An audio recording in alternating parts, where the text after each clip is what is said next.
Na minha vida severina, consumista de mangás, eu me dei a oportunidade de consumir uma obra que era considerada clássica. Eu estou nessa vertente agora de consumir os consagrados. E esses mangás, na verdade a franquia, ela é consagrada no gênero Gar, que seria o gênero que se enquadra Hokuto no Ken e Jojo, que é o Sakigake Otokojuku. Eu estava lendo e realmente é um desastre. Mas, quando eu percebi, eu já estava baixando a sequência do mangá.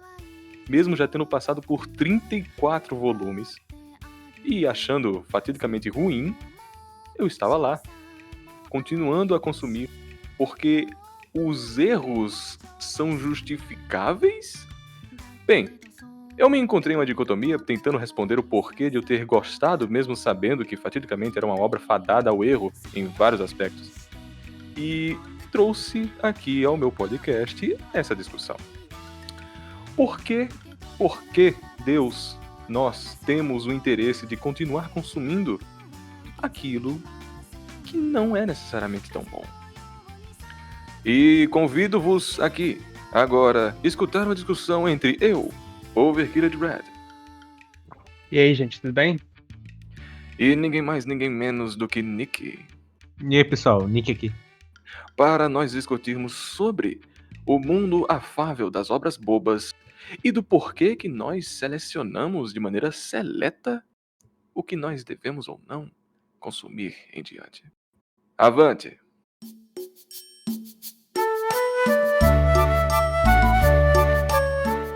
Bem, eu queria começar aqui perguntando a vocês se vocês têm essa situação, esse subterfúgio na vida de vocês. É algo comum de vocês pegarem algo para ler que não necessariamente é consagrado, não necessariamente é uma obra aos prantos, uma obra que não agrega tanto, mas que por algum motivo você consome? Hoje em dia nem tanto, porque é uma questão mais de tempo, né? A gente tem essa prioridade de pegar coisas que, sabe, ficou há muito tempo naquele backlog imenso e você quer consumir coisas que de alguma forma vão agregar na sua vida, né? Então, Não, acontece que a gente já teve essa discussão, né? Fatídica no primeiro podcast postado pós-inauguração. Quem quiser, confira lá. Mas, por exemplo, eu comentei que consumo Sakigake Otokojuku porque era um clássico, né? Tô nessa vertente de ler clássicos. Aliás, no período de agora estou lendo Clamp e estou realmente gostando, não pensei que gostaria tanto. E um dos clássicos da Shonen Jump é Sakigake Otokojuku, inegável, né? Só que aconteceu essa dicotomia na minha cabeça, esses questionamentos, essas inquietações. Por que eu quero tanto consumir isso que é tão bobo? Vocês já se encontraram em uma franquia enorme, só que você sabe que não é uma das suas preferidas, nem chega perto a ser uma das suas preferidas. Já ocorreu com vocês? Pra mim acontece muito quando é uma franquia que eu não gosto muito, mas é uma franquia, de certa forma, importante de alguma maneira pro meio. Então eu acabo Sim. terminando ela porque meio que pavimentou tudo, então eu acabo consumindo ela porque ela constrói de alguma maneira seu entendimento da mídia.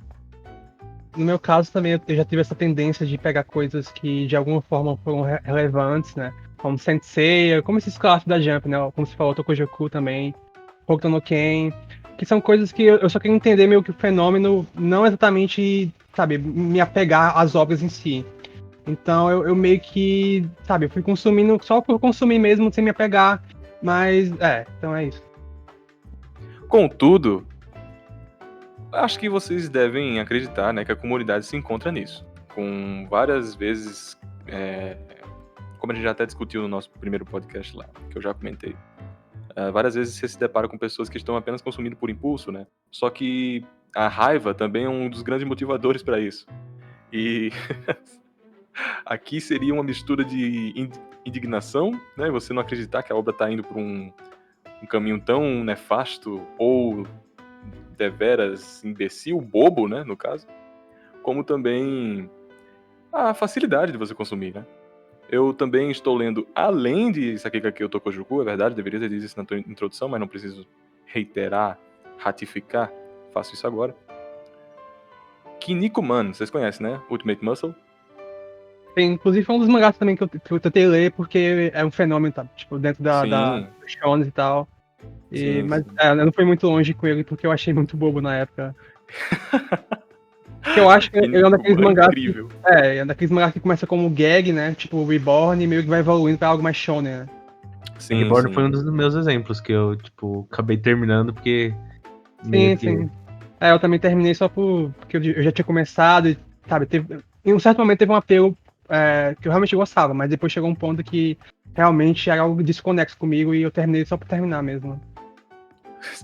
Kinnikuman é incrível, sabe? É uma obra que te deixa dormente. Às vezes você começa a ler assim e depois começa a aceitar o que tá acontecendo. Mas sobre isso eu queria até comentar agora, Reborn, né? Vocês acham que a praticidade de acompanhar a obra corroborou com o fato disso ou vocês só queriam acabar por acabar mesmo? Shonen a gente tem que, né, é um fast food, a gente consegue consumir sem perder muito tempo, sem Isso, realmente isso. entender as entrelinhas do diálogo, né? Tipo, são diálogos práticos, são diálogos fáceis de você entender. E são cenas dinâmicas, né? Então você consegue consumir aquilo em questão de segundos. Então é muito fácil você continuar. Reborn nem é Sim, tão, tipo, o meu maior exemplo, porque Reborn foi meio difícil pra mim terminar, porque tava um ponto que eu não me importava com nenhum dos personagens e ainda tinha que meio que ver muita trama que eu tinha que me importar com eles. Então era meio pesado pra mim terminar. Não foi tão fácil assim. doeu. Foi algo que Doeu. você tentou dropar várias vezes e mesmo assim Foi. Tive que assistir de uma vez, senão não ia dar. teve. Inclusive, eu fui reler um pouco pra ver algumas coisas que eu tinha esquecido. Eu tinha esquecido basicamente tudo do arco final. Então realmente é algo que eu tava lendo no automático, sabe? Tipo, eu ligava um botão e quando acabava de ler, eu dava um blackout e eu esqueci tudo que eu tinha lido. Se alguém pedisse pra descrever alguma cena, você tinha que rever o capítulo pra. Basicamente. As coisas mais idiotas eu lembrava porque teve um apelo, né? Que é o ódio. As coisas que vão acontecer no final era tipo apatia, né? Não tinha nada. Não tinha nenhuma conexão comigo, então, sabe, eu esqueci e coloquei numa gaveta que eu nunca mais E vou eu queria abrir. comentar sobre duas coisas. Primeiro, a relação do fast food foi uma boa metáfora. E sobre essa apatia que eu comentei anteriormente que me deixava dormente, né? Eu acredito que essas obras bobas, elas lhe prendam tanto por esse fator de fast food, é algo que você consome sem esforço, né? Basicamente aparece na sua frente, uma praticidade enorme, você de consumir algo sem precisar procurar por respostas, é bem simples, é didático, é expositivo em vários momentos. Jojo, Sakigake Otokojuku, ele explica literalmente como o poder do cara funciona. E 2 capítulos depois ele nem mais aparece no enredo, né? Enfim. E também sobre a questão de deixar dormente.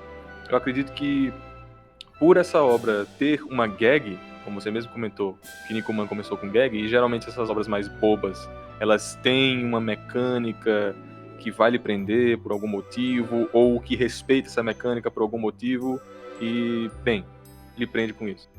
Eu acredito que seja um dos fatores cruciais para deixar você sentado na poltrona consumindo a obra. Poltrona é um pouco burguês, né? Sentado na cadeira, consumindo a obra. E chega num ponto em que você simplesmente aceita, deixando você dormente. Pode colocar qualquer coisa na sua tela. E eu acredito que isso aconteça com facilidade, porque Jojo, que é o Gar mais conhecido na atualidade, no caso, porque Hokuto no Ken obviamente foi mais famoso. Quantas pessoas vocês estimam que gostam de Jojo por gostar de Jojo? Não refletiram sobre a obra? Ou pararam para analisar o quão bem escrita ela? Simplesmente gostam do motion, gostam da inércia que a obra propõe, sabe? Nossa, a maior parte. Porque é interessante do caso de Jojo é que ele começou. A fama dele começou muito como algo cult, né? Como algo que não fazia tanto sucesso no meio mainstream, assim. Principalmente no Japão também. No Japão era algo bem restrito, né? Bem E, restrito. e no Ocidente, então, né? Que no Ocidente o único contato que as pessoas tinham com Jojo no Ocidente era o jogo da Capcom. E algumas pessoas liam mangá e tal. E eu lembro que a comunidade de Jojo no começo, no Ocidente, era muito focada em pessoas que realmente tinham um apego muito forte, faziam cosplay, que importavam figures, compravam mangá também. Mas quando teve o boom do anime, quando, sabe, com essa cultura de meme, cultura de anime mainstream, aí realmente ficou pessoas que consomem por consumir mesmo, né? Eu até lembro de alguém ter comentado a mim que Jojo, inicialmente no Japão, né, como você comentou, inicialmente ele era até recluso na própria publicação porque o público mais agraciado era um feminino, sendo que ele se enquadrava na demografia masculina. Então tinha uma colisão inicialmente com a produção de Jojo, que posteriormente foi degringolando para assumir o público. Mas isso foi até a pessoa que me informou, né? Ele disse que isso era proveniente de uma relação de broderagem, digamos assim, do Dio e do Jonathan, sabe? Então, começou com o pé esquerdo, digamos. Mas, enfim. Com certeza. A comunidade tem essa reclusão, né? Que posteriormente foi se dado ao mainstream. Que é bem interessante se nós analisarmos o êxodo, né? Dos fãs.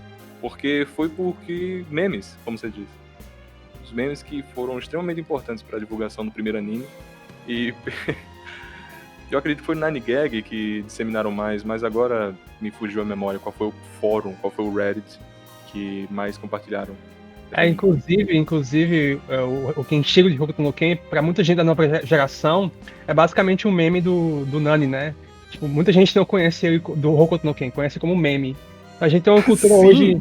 a gente tem uma cultura hoje de animes clássicos que estão meio que circundando a cultura mainstream, só que não da forma realmente como deve ser consumida. É tipo, não pela obra em si, mas pelo meme ou por algo derivativo. E é perceptível que, então, a mecânica, o gag, aquela situacional que a obra apresentou, ela realmente pegava qualquer um. Ela tinha um gancho, ela lhe prendia. Porque mesmo 30, 40 anos de distância da produção de Hokuto no Ken, ainda hoje as pessoas ainda se admiram com a obra, mas não necessariamente da verdadeira maneira, né?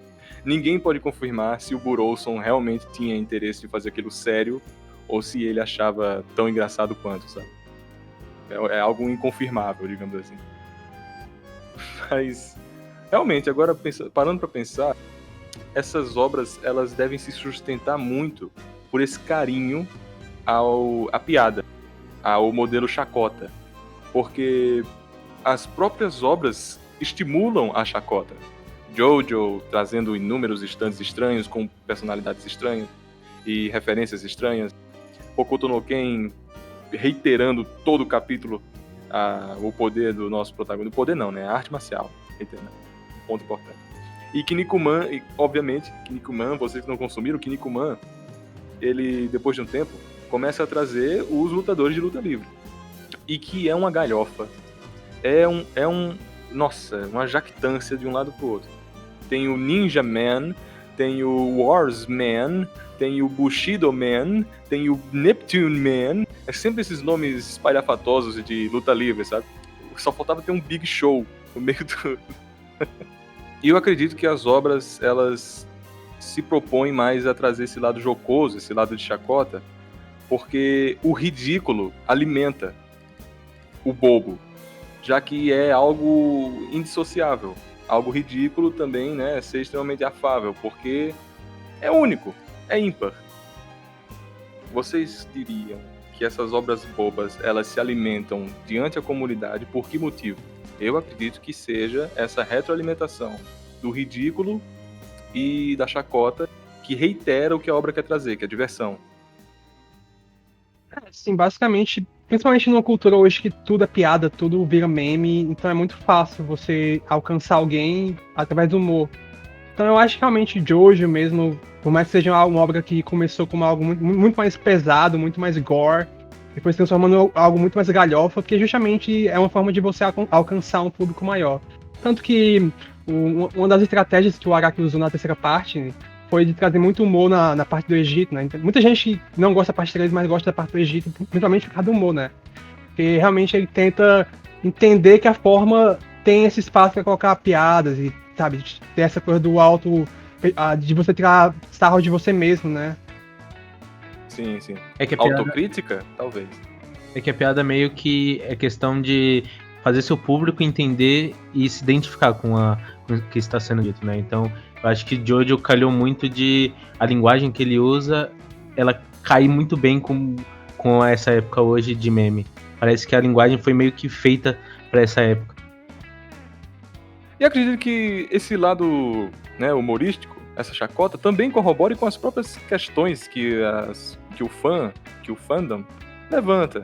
Nesse modelo bizarro, esse modelo ridículo, obviamente vai gerar algumas dúvidas, né? E o autor ter a consciência de que essas dúvidas elas são presentes também corrobora muito na identidade, na união entre o elo entre autor e fã e eu lírico. Supostamente isso é comum em inúmeras obras, já que mecânica é fácil de incrementar quando as obras são mais autorais, né? Quando se tem idiosincrasias do próprio público. Porém, acredito que no modelo bobo, que aqui comento, ele seja mais palatável para mais pessoas, porque ele é mais identificável, ele tem a oportunidade de pegar mais uma margem de erro maior, a amostragem, enfim, né, como o Over comentou.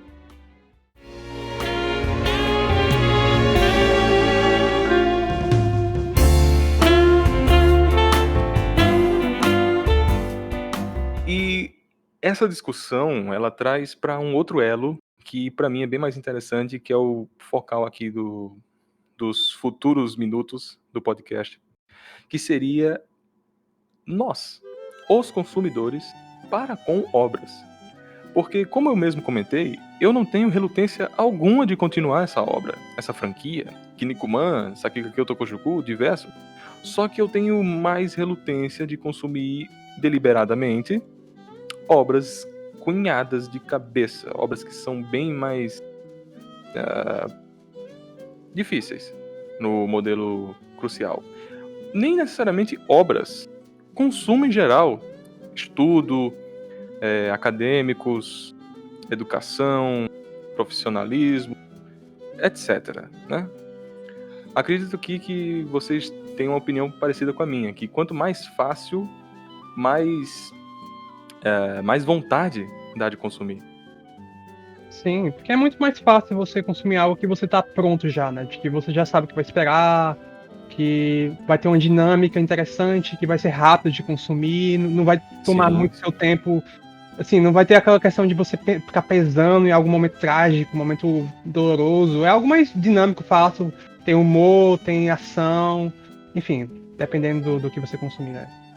É que a grande arte meio que ela é basicamente ser desafiadora, né? Então ela vai questionar coisas que às vezes você não quer questionar no momento. Pra mim foi muito difícil ver Evangelion, porque era realmente muito complexo e eu tinha que identificar muitas coisas ali que eu enxergava, então era meio que você olhar pra você mesmo e ter esse olhar que mais complexo, esse maneirado de pensamentos. E em questão de preparo também, da pessoa se reservar para poder consumir, para poder experienciar, digamos assim, existe muito também pelo pós-obra, né? Pelo pós-operatório, digamos assim, depois da cirurgia, como você se realiza. Porque, por exemplo, aconteceu recentemente de um colega meu não ter interesse de consumir uma obra, The Elephant Still Sitting, de 2018. Ele não queria consumir a obra porque dizia-se, transparecia que ela era muito, muito densa e pessimista. Considerado um dos melhores filmes de 2018, quiçá da década, este filme, quando foi concluído, teve a morte do seu criador por suicídio. É um filme que transpira o pessimismo daquele que jaz como diretor roteirista. Então, realmente é algo que a pessoa tem que estar preparada para consumir, porque a facilidade dela se quebrar, né, não ter o convívio de sempre estar consumindo obras de calão elevado, fazendo com que ela também deixe de lado a oportunidade de consumir essas obras, sabe? E é compreensível, com certeza é compreensível. Eu acho que inclusive que a cultura de meme hoje é um reflexo de pessoas que não querem consumir nada muito desafiador e meio que vivem nesse loop, né, nesse purgatório de só consumir coisas fáceis, coisas que vão fazer ela rir, coisas que têm uma emoção muito superficial, que não vão fazer ela desafiar algum conceito. Simplesmente uma zona de conforto em que ela consegue consumir tudo, só que de uma forma muito rasa e, enfim, com humor e tal. Exato, exato. E como o Nick comentou sobre as belas artes, é, adoro o termo cinema-arte. Eu não sei porquê, mas cinema-arte. É muito bom. Como o Nick comentou, é uma questão também de desafio, sabe? Uma obra que eu queria trazer aqui à discussão era Ulisses. Por que que nós dedicamos tanto tempo para uma obra chifrinho de temporada, que ela tem um divertimento barato também, muitas das vezes é uma comédia que não irá trazer tantos frutos, ao invés de nós consumirmos um dos maiores clássicos da Europa, Ulisses? Muito do porquê, justamente como eu comentei já com o Over, Ulisses é um desafio, mesmo sendo um dos cânones da humanidade em produção linguística, não é fácil de parar o seu tempo e querer consumir algo que mudou até diretrizes de como se narrar uma história em terceira arte. Terceira arte, né? A literatura é terceira arte? Eu acho que eu estou correto. Ou a quarta. Não, a quarta é escultura, tenho certeza. Enfim. A gente comentou no primeiro podcast, né, que a gente falou que muita gente não quer consumir algo de uma forma ativa.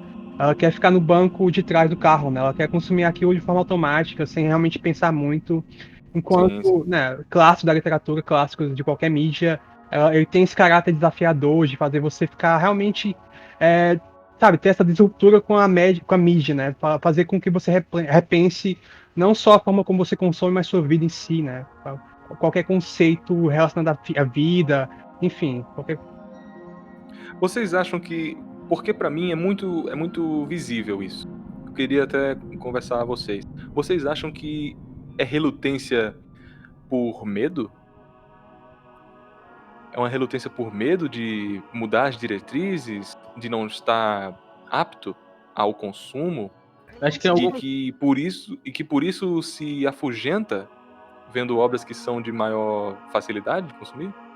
Parece ser Eu não mais sei, algo cultural, sei lá. eu não sei se é medo ou se é por ser algo muito árduo, né? É uma tarefa, basicamente você É uma pegar. tarefa, sim. Você pode ver como se fosse um trabalho, né? De você consumir algo como se você tivesse que se preparar, fazer todo um trabalho, tá ligado? Tipo, não ser aquela coisa cômoda. Porque a gente tem essa perspectiva de tudo ser cômodo, o cinema ser cômodo, assistir filme, ler, tem que ser uma parada cômoda. Tem que ser um hobby, tem que ser algo que você não tá se desafiando, nem pensando muito. Então acho que as pessoas têm essa mentalidade de querer consumir algo sem refletir ou sem pensar muito depois. Eu acho também que é algo bastante cultural, porque muitas vezes coisas mais desafiadoras, normalmente as pessoas pensam que elas não têm naturalmente a bagagem para aquilo e aquilo não é para ela, é melhor deixar para quem talvez tenha mais bagagem do que ela, e se ela for ver aquilo, ela não vai ter o mesmo proveito que outro tipo de pessoa. Então, meio que ela prefere ficar no que ela sabe que não vai desafiar tanto ela, no sentido de coisas que ela precisa consumir para poder chegar a isso antes. E agora eu ia perguntar a vocês se isso seria uma espécie de ilusão. Se essa retoma, essa justificativa que as pessoas dão a não consumir de imediato seria uma ilusão. O que vocês acham sobre isso? Porque eu indiquei ao meu pai, por exemplo, para que ele lesse Siddhartha, do Herman. E ele disse não. Por quê? Ora, pois, porque eu estou muito feliz agora. Não preciso disso. Já estou bem aqui. E eu também queria trazer isso à discussão aqui. É um comentário válido sobre uma questão de ilusão. Será que as pessoas também acham que estão satisfeitas com o que possuem? Com o que já têm de memória, baseado em experiências? É que é meio natural, né? Você ter medo de questionar as coisas e de repente mudar tudo. Pensar que você vai ter que realmente mudar todos os seus parâmetros, você vai perder sua base que você tem agora e para onde que você vai com isso? Então, realmente, eu acho que faz sentido esse tipo de pensamento porque realmente dá medo mudar. As pessoas têm medo de mudar normalmente. Sim, com certeza. Mas eu acho que quando é a primeira vez que você consome e você começa a questionar, você vê quão rico é esse sentimento de se questionar, você perder sua base. O quão é interessante esse sentimento. E não é questão de você estar satisfeito com o que você tem, mas de você temer perder aquilo. Então, quando seu pai falou que ele tá feliz, Exato. é porque ele não quer se desafiar a ficar triste, né? Se eventualmente o livro for um livro mais trágico, ou um livro que muito questionador e vai trazer um questionamento que vai fazer ele ficar triste, né? Então, isso é uma perspectiva que muita gente tem. E na verdade Ah, é uma diga. perspectiva real, né? Porque realmente isso provavelmente vai acontecer com você. É só você tá bem com esse sentimento, que não é um sentimento ruim. Perder o que você tem não é tão ruim assim. Nesse sentido, eu posso realmente entender que é uma ilusão, você achar que tá feliz com o que você tem. Porque eu acho que não existe isso de você estar feliz com você se contentar com algo muito que não tá se desafiando. Realmente um castelo de areia. Você não tá querendo realmente montar um castelo com suas próprias, né, ferramentas e tal. Você nunca vai crescer se você não começar a tentar destruir o que você tem pra construir algo novo, né? Não melhor ou pior, mas algo novo. Trocar os tijolos, reformar, Exato. reestruturar, né? É uma das primeiras etapas da fenomenologia, de você jogar tudo para trás em nome das novas filosofias. Eu mesmo admito que é um desafio tão árduo que eu nunca passarei da etapa do budismo a virar um budista tibetano, digamos, de deixar tudo de lado e começar uma nova vida baseada na teosofia. Mas corroborando com o que vocês comentaram, esse é um dos motivos de nós estarmos consumindo essas obras mais deliberadas, por justamente elas não infringirem nas suas estruturas. E acredito que até as que mais são comentadas como obras favoritadas, digamos assim, elas não são tão desafiadoras perante um assunto mais idiosincrático como religião, política. Elas são mais obras chocantes, sabe? Geralmente que nós encontramos no popular mesmo, eu estou comentando aqui. São obras que elas não lhe desestruturam, elas lhe colocam de ponta cabeça. São mais obras que lhe fazem ter choques emocionais. E que isso faz... E também, obviamente, vai corroborar com a construção de sua identidade, uma construção... Eu esqueci um sinônimo agora para índole, mas fica aqui índole. E... não sei se vocês concordam comigo, mas eu me deparo com várias obras que são catalogadas como as melhores, sendo que elas são muito mais um estudo, um fator choque, um fator entretenimento do que realmente algo que lhe bote de ponta cabeça, como Tree of Life ou La Flor, por exemplo. Eu não tenho nada contra Shonen, eu acho que eles serem essa forma de pico emocional, de ser ter momentos de catarse, de fazer você se emocionar, isso é bom também. Eu acho que é interessante você ter um apelo emocional ao ponto de que você consegue chorar com a cena em que o personagem mostra que ele realmente, sabe, ele superou um drama, superou uma coisa trágica e você conseguiu realmente sentir aquilo. Isso é importante também, você conseguir ter esse catalisador emocional. Mas eu acho também importante você ir além disso e você realmente carregar algo que não seja só aquele sentimento do momento. De você realmente buscar algo que vai ficar com você para o resto da sua vida. Ser uma forma de você realmente morrer e renascer, sabe, nesse processo cíclico, né? De você ir remoldando suas ideias, seus ideais e tal. O desejo inesgotável de mudança, né? Eu não lembro quem foi o filósofo que falou isso, mas enfim. Eu acredito também que vocês já devem ter se identificado com esse fator que o Ove acabou de comentar. Eu, por muito tempo, fui um odiador de shonen, porque eu queria provar a mim mesmo que eu estava superior a esses consumidores. Hoje, tenho 4 shonens na minha lista aqui de leitura. E eu continuo, porque eu gosto muito dessa fórmula, né? Desse modelo, dessa expertise. Por justamente também ter que encontrar, desbravar, como a gente comentou no primeiro podcast. E isso também acrescenta para mim. Vocês acreditam que as pessoas que estão à procura de consumir, elas estão à procura mais de satisfazer-se ou de realmente ter um norte, uma bússola para seguir em nome de algum estudo, de alguma renoma? Procurando algo pra se identificar lá e, sei lá, sentir os sentimentos dela validados, em vez de questionados. Então, adaptações de Light Novel fazem tanto sucesso porque normalmente são personagens que refletem seu público. Então, é meio que isso. O Sim. público vai se identificar lá, vai ver aquele personagem crescendo, tornando forte e vai se sentir realizado com as realizações daquele personagem que ele se identifica. Vocês acreditam que uma obra que é feita de arquétipos, de tropes, as pessoas pediram para eu usar termos em inglês também porque é mais comum à comunidade. Vocês acham que uma obra que é mais regrada a arquétipos e tropes seja inferior a uma que se abusa no mundo da gag, do ridículo? Eu já opto aqui e digo que eu prefiro uma obra que se autocritique com essa forma ridícula do que algo que se estipula com a leveza de se estruturar por arquétipos, né? Que igualmente se colocaríamos no mesmo patamar aqui, uma obra que é boba contra uma obra que é genérica, digamos. Porque é um entretenimento barato, igual, não é? Acontece que uma tem mais união, como eu comentei anteriormente, é uma harmonia maior para com a obra do que algo que você apenas consome porque você queria se enquadrar como a protagonista, sabe? Até foi um dos motivos do Bradbury ter mudado depois de um tempo de sua fórmula de criação. Fahrenheit foi um ponto crucial, né? Eu acho que se você consegue montar uma identidade pessoal através da gag, então eu acho que isso por si já valida como algo melhor, pelo menos pra mim. Porque, por exemplo, o Gintama ele começou como algo muito gag, né? Como crítica, não como crítica, né? Mas como uma paródia em si dos shonens e tal.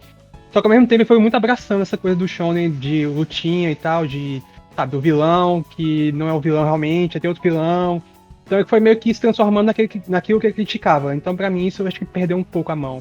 Mas quando você consegue manter essa identidade e vai até o final com ela, e você consegue fazer algo muito mais próprio, né? Muito mais autoral com isso, eu acho que realmente é algo muito mais válido que um shonen que é muito ambicioso e que no final das contas ele se perde, sabe, e acaba se transformando num monte de arquétipo, um monte de clichê / trope, né? O problema do trope é que meio que eles parecem que o autor não tá se esforçando o suficiente pra criar tudo aquilo, então é meio como se você estivesse sendo traído. Você tá me dando algo requintado e não é legal ver isso. Então, vocês concordariam com a alegação que uma obra de gag seria a linha tênue entre uma obra com identidade e uma obra fadada ao erro, por exemplo? Eu comentei que seria do mesmo peso, já que são dois fast foods, uma obra genérica e uma obra boba. Só que ela também tem uma característica muito, muito presente em obras que são realmente boas, que seria uma identidade, que seria algo original, digamos, do autor. Vocês aceitariam isso? Acho que sim, porque, por exemplo, o caso de Dragon Ball, que começou como gag, mas foi meio que se transformando em algo que o Toriyama fazia em automático, né? Que ele não refletia nada, não fazia nada realmente pensando num roteiro realmente bem esculpido, né? Ele simplesmente fazia tudo que o editor falava. Então eu acho realmente que o estilo dele era muito mais próprio quando ele fazia algo que era gag, algo bobinho, bem simples mesmo. Sim. Inclusive o editor dele falou esses dias que Dragon Ball é muito vazio, né? Tipo, a proposta de Dragon Ball é fazer algo muito... O limite de um vazio, né? O máximo de um vazio, algo assim que ele falou. Enfim, a proposta era essa. E eu concordo muito com o que o Nick comentou sobre quando uma obra ela tenta sair da mediocridade, ela tem a possibilidade de ser pior do que o próprio medíocre, né? Eu não sei se vocês consumiram a obra ou se vocês hão de concordar comigo, mas eu acredito que Toriko seja um dos melhores shonens que nós tivemos nessa última década, porque Toriko, ao contrário dos outros que tinham uma ambição enorme, ele tinha mais vontade de ser ele mesmo. Ele se usava de uma maneira natural, ele não ficava procurando por catarse emergencial e enredo extremamente denso, que futuramente se construiu assim, mas que teve um setup antes para poder chegar onde chegou, né? O problema do Toriko é que ele tentava muito ser algo também firmado, né? Ele tentava ser alguma coisa meio One Piece / Dragon Ball, né? Tanto que a própria Shueisha... Os dois ao mesmo tempo. Tanto que a própria Shueisha forçou muito, né? O sucesso dele. tentou promover muito isso em cima dessa ideia de, é um shonen meio clássico, né? Então eu acho que ele tinha essa identidade muito, não muito própria, mas, sabe, tipo, meio que pegando de coisas que fazem sucesso. Mas eu entendo seu ponto, que realmente, dentro do contexto atual, ele realmente se destacava como algo que não pertence mais, né, aos dias atuais. Por mais que ele tente Sim. pegar algo que é próprio de One Piece, Dragon Ball e tal, eu acho que ele tem algo mais próprio dele. Essa coisa meio. Do gag, do gag não. Também do gag, né? Mas do Gar, né? Essa ideia. Gag mesmo, Gag Gar. E eu acredito que tem muita identidade de Toriko ali tirada de Sakigake ou Tokojuku. Hokuto no Ken, obviamente, mas são detalhes à parte. O que eu queria trazer aqui com o exemplo de Toriko é que justamente é uma obra que ela estava muito mais preocupada em ser ela do que ser uma catarse emergencial para poder promover o seu enredo, né? Como geralmente estamos encontrando nos shonens de agora. Que precisa imediatamente mandar um enredo, um punchline, uma proposta. Enquanto nós tínhamos uma obra que era gag e que, sinceramente, encerrou-se mais efetiva do que essas outras, que estavam na emergência, à procura de ser algo significante, que terminou não sendo. Um exemplo pra mim é Kimetsu no Yaiba. Uma obra que é exato exemplo do que eu estava comentando, sabe? Porque tudo foi influenciado por algo, né? Sempre tem aquelas layers de influência ali. Mas o importante é meio que você ter sua voz própria e você conseguir escutar a voz daquela obra, aquela voz própria. Mesmo que seja ruim, é muito importante a obra ter a própria voz dela, né? Porque nada pior do que a arte medíocre, né? Pode ser a pior arte ou a melhor, mas a medíocre é o pior que tem, né? Sobre ilustração, nós poderíamos até desabrochar mais conteúdo aqui sobre. Porque realmente, pra mim, Kimetsu no Yaiba seria um dos melhores exemplos de uma produção medíocre. Junto com Ansatsu Kyoshitsu. Quem lembra aí de Assassination Classroom? Né? Nunca me pegou, não. Não. Pois é. Mas falando Eu ainda guardo no coração. Falando de Kimetsu, pelo menos eu consigo respeitar a autora por ter terminado, né? Quando devia ter terminado, pelo menos. Ter feito algo sucinto. Isso é válido. Porque eu acho... mesmo assim, ela disse que nunca mais será uma mangaka, né? Também tem. Eu não sei o porquê, mas eu acredito que foi alguma desavença familiar. Esse boato aí que ela teve algum problema familiar. Mas enfim. Mas eu consigo pelo menos respeitar algo que consegue entender os limites, né? Ao invés de fazer algo. Ao invés de você colocar um limite no começo, sei lá, você colocar um vilão, apresentar o vilão final no começo, mas depois meio que ir evoluindo com isso, né? Tipo, apresentando outro vilão, etc e tal. E escalando esse plot que já não tem mais pra onde ir. Isso, critica Bleach, vai. Bleach, Gintama. acho que até Dr. Stone também, acho que já se perdeu nisso também. Então, Dragon Ball também, enfim. Dragon Ball nem se fala, né? Ele incrementou 3 vilões depois do encerramento. Que eu acho que o interessante é você ser coerente também, né? Se você faz um build-up, né? Você constrói um vilão do começo ao fim, aí depois você derrota ele e daí surge um vilão maior que não teve nenhum preparo, como no caso de Bleach, por exemplo, eu acho que não tem mais. Sim. Você não tem mais a conexão com nada. Você não tem mais um vilão que você se apegou. Você não tem mais nenhuma narrativa pra você se apegar. Você não consegue se importar mais com nada porque tudo que você tava construindo ali já se foi. O que você tá consumindo depois é algo. É um futuro que não deve existir. E eu acredito que isso seja fruto de uma desorganização, desculpa. Eu acredito que isso seja fruto de uma desorganização ou algo desassistir mesmo para uma gag, para uma identidade de mecânica. Porque quando acontecia isso com Toriko, por exemplo, pra mim, eu não sentia tanta falta de explicações para com o novo elemento maligno. Agora, quando ocorreu em Bleach, quando ocorreu em Dragon Ball, quando ocorreu em Fairy Tail, melhor exemplo. Fairy Tail, que não tem o world building, parece que a obra deixou-se de lado, ela esqueceu mesmo de focar-se. Ela não tem peso dramaturgo. E termina que fica numa retroalimentação mais por questão de continuar as vendas. Não à toa que Shokugeki no Soma, eu acredito que vocês devam também concordar comigo. Shokugeki, ele tinha uma mecânica muito boa. Gostando ou não, era uma mecânica interessante. E que quando essa mecânica ela morreu, ela não poderia mais ser aproveitada, os autores, os conceptores, eles tentaram um novo modelo, eles tentaram uma nova vertente e falharam brutamente. E a obra foi cancelada. Vocês também concordam com isso? Eu acho que pelo menos é interessante você implementar algo novo, mas assim, não que isso seja um disruptor da obra em si. Por exemplo, no caso de Jojo, quando ele soltou o Ramon, deixou de lado o Ramon para apresentar os stands, isso aí pelo menos ele conseguiu construir algo novo, né? Dentro da proposta de Jojo, de você ir evoluindo o conceito e trazendo ideias novas. Mas eu acho que quando você não consegue fazer uma mediação entre o antigo e o novo, eu acho que você não consegue realmente evoluir a obra, né? Sim, É que é muita consistência de escrita, né? Porque, por exemplo, o Oda, eu acho que ele é muito bom escritor e ele realmente consegue, dependendo da coisa que ele vai evoluindo, escrevendo coisas novas que ele vai adicionando, ele ainda mantém uma consistência porque ele é muito bom escritor, independente daquilo que ele tenta migrar mais.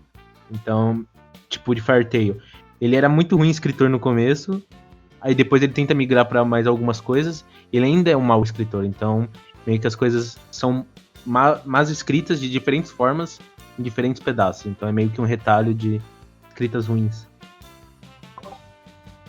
Um exemplo que eu também consigo perceber isso é em Shingeki no Kyojin, porque ele vai muito de uma fantasia dark, né, dark fantasy, para algo político, depois para algo mais de world building, né, e muita gente começou gostando por causa da questão dos gigantes, né, dos titãs, como que eram meio que zumbis. Você tinha meio que uma parada aqui meio de filme de zumbi, né, filme de você sobreviver a uma ameaça maior que você. E depois foi ficando algo muito mais político, muito mais focado nos personagens. E muita gente meio que não consegue gostar disso, porque ela só consegue gostar do fator individual, ela não consegue gostar da obra em si como algo completo, né? De você gostar de cada parte que faz o total, né? E eu acho que se ele fosse, tipo, um melhor escritor, ele conseguiria mesclar muito melhor as coisas para as pessoas não sentirem tanto essa diferença. Então... É bem seccionado mesmo.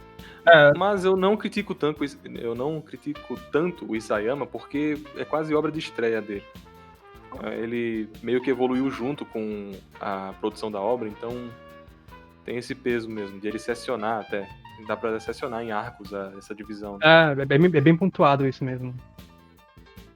Acho que tanto que se você vê o anime, a primeira temporada, tanto se você vê o anime, a primeira temporada, você só consegue se importar com o conceito, né? Os personagens são meio que algo de fundo.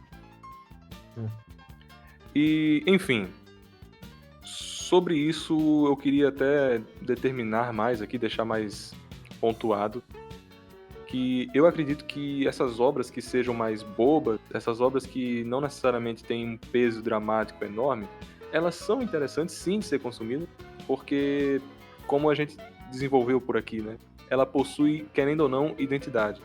Por bem ou por mal, ela tem alguma coisa ali que é única do autor, ou que se construiu a ponto de ser da obra, como o Toriko e Sakika Kyoto Kojuku, que não necessariamente foi criada pelo autor, mas foi cunhada por ele durante vários momentos da obra, né? Mas não podemos esquecer das outras obras, do fator também desafiar-se, porque se você continuar naquele ciclo, pode ser que você apenas continue mesmo na inércia. Dificilmente você vai tangenciar agora esse tema. É algo que eu critico muito, por exemplo, da comunidade de Conan. A comunidade de Conan acredita que Conan tem as melhores situações de mistério, sendo que dificilmente eles consumiram outras obras de mistério, porque é uma obra tão enorme, é tão grande, que já se dá por satisfeita. Entende? Entra aquele fator que eu comentei de Darwin the Friends, né? Tipo, a pessoa que consome e achando que é o ápice do mecha, só que ela não consome mecha. Então, meio que é algo que você consegue consumir porque é muito fácil de acessar, né? O acesso é muito fácil, mas você não quer realmente consumir a mídia em si. No caso, o gênero em si, né?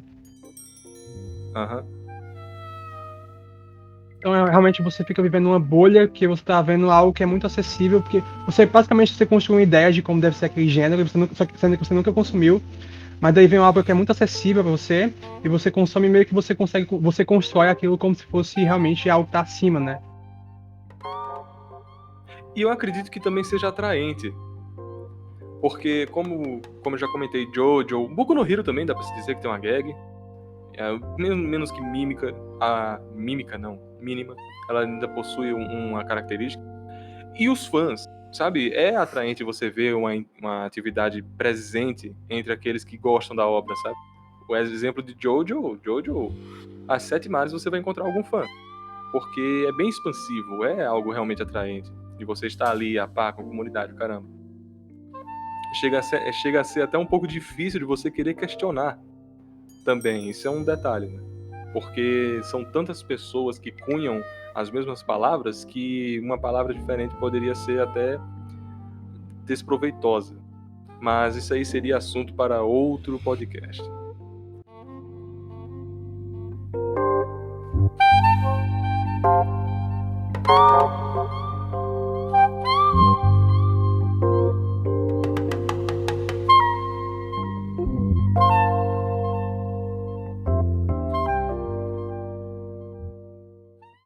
Então eu acho que às vezes nem a obra em si que faz você ter esse conforto, mas a forma como você consome. Como a gente já citou várias vezes aqui, Jojo é o que era muito mais restrito a uma comunidade que consumia de forma muito mais próxima, né? Muito mais afetuosa. Eram pessoas que realmente se importavam com os personagens, que se importavam com a construção do mundo, com a temática, com coisas realmente que estão ali que se você consome de forma muito rasa, de uma forma muito é, social, de você, eu conheço aquele personagem, eu conheço aquele anime que eu vi e tal, mas eu realmente não pensei muito nele.